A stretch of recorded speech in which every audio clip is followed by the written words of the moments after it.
Fl-aħħar sigħat fiequ 105 persuni oħra mill-coronavirus pajjiżna u feġġew 121 każ minn fost 3377 test. Dan ifisser li 96.4% tat-testijiet li saru fl-aħħar 24 siegħa ġew negattivi u 3.6% ġew pożittivi.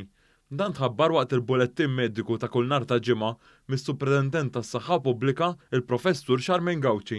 Waqt il-bulettin is-Supretendent tas-Saħħa Pubblika qalet kif hemm numru ta' tilqim li se jkunu liċenzjati, spjegat kif l-Aġenzija Ewropea tal-Mediċini għaddejja b'assessjar ta' riżultati tat-tilqima. Niftakru li dan huwa proċess li jsir dejjem għall-mediċini kollha, inkluż il-vaccines.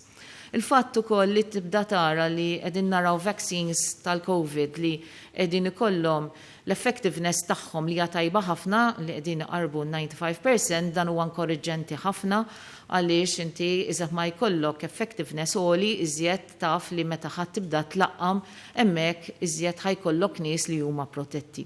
Il-Professur Gauci qalet ukoll li s'issa saru 2872 test li għati riżultat f'qasir żmien magħruf bħala rapid testing. Minn dawn ħarġu 156 test pożittiv. Is-Supretendent tas-Saħħa Pubblika qalet kif fl-isptarijiet hemm 203 persuni, fosthom 13 fit-taqsima tal-kura intensiva u 13 oħra fit-taqsima tal-mart infettiv.